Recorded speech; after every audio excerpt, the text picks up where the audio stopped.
చరిత్ర పుటల్లో విక్టోరియా మహారాణి బహుభక్తి కలిగిన తల్లిని నేటికి ఆ తల్లిని గురించి చెప్తారు. రోజు ఒక అద్భుతం. ఒకరోజు ఆ తల్లిని అడిగారు, అమ్మా, రవి అస్తమించని బ్రిటిష్ సామ్రాజ్యానికి పిన్న వయసులో మహారాణిగా నువ్వు ఊరేగుతున్నవే, నీ పాలన స్వర్ణ పాలన అంటారు. ఆ రోజుల్లో దావీదు పాలన ఎంత అద్భుతంగా ఉందో ఆ తర్వాత నీ పాలన అంత అద్భుతంగా ఉందంటారు. ఇంత అద్భుతంగా పిన్న వయసులో నువ్వు పరిపాలన చేయటానికి కారణం ఏంటి?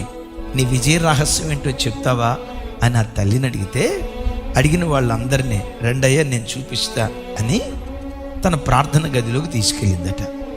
ఏంటమ్మా లోపలికి తీసుకొచ్చావు? అదే చెప్తానయ్యా అని చెప్పి లోపలికి తీసుకెళ్ళి ఆ గదిని చూపించి, ఇదిగో ఈ గదే నా విజయ రహస్యం అయ్యా.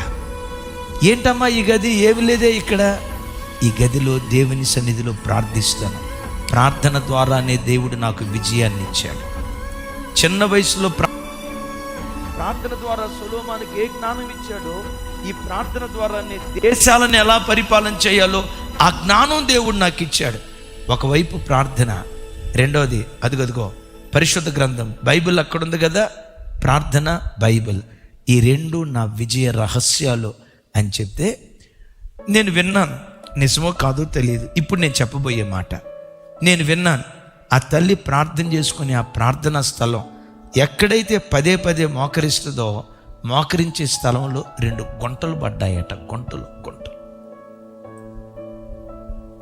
ఈ మోకాళ్ళ ప్రార్థనలో నుండే అద్భుతమైన జ్ఞానాన్ని దేవుడు నాకు అనుగ్రహించాడు.